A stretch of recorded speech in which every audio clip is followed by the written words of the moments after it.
Does the CIA improvise when it comes up with an opinion on the origins of COVID and says, but it doesn't have much confidence in its own opinion? You know, COVID was caused by a virus that from the very beginning had telltale signs that it was made in a laboratory. Right. And I've studied this very intensively over the last 4 years because I chaired a global commission about these issues. The CIA finally said what is true, which is that this virus came out of a lab.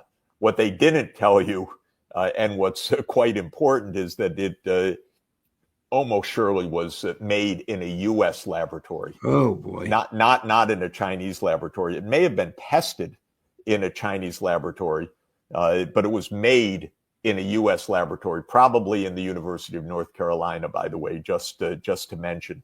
We have a lot to learn, but there's a lot of trail about this. It's awful, and it was hidden by the Biden administration. This decision by the CIA director to make this statement is a kind of partial step, because it was said that it's, yes, probably out of a lab, but China. Okay, that's convenient. But the truth is it was probably out of a lab made by U.S. scientists and perhaps sent to China for testing.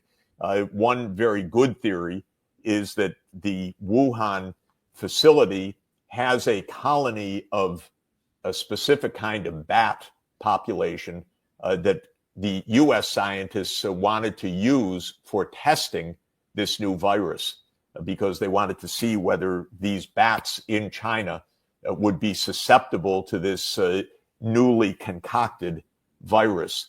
But there's a big trail of evidence.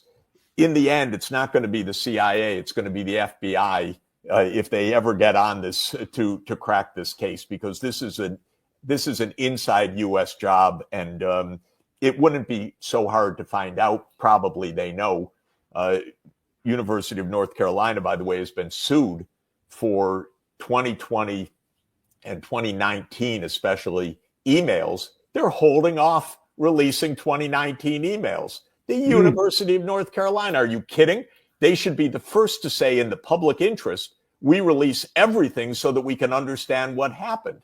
They're holding these emails secretly and fighting nonstop to keep them from public scrutiny. And that's unbelievable. We do need to find out what happened.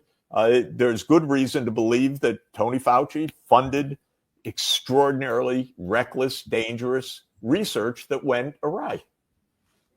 Professor Sachs, thank you very much. Thank you for your time. Thank you for allowing me to go across the board from the doomsday clock to Netanyahu to Ukraine to COVID.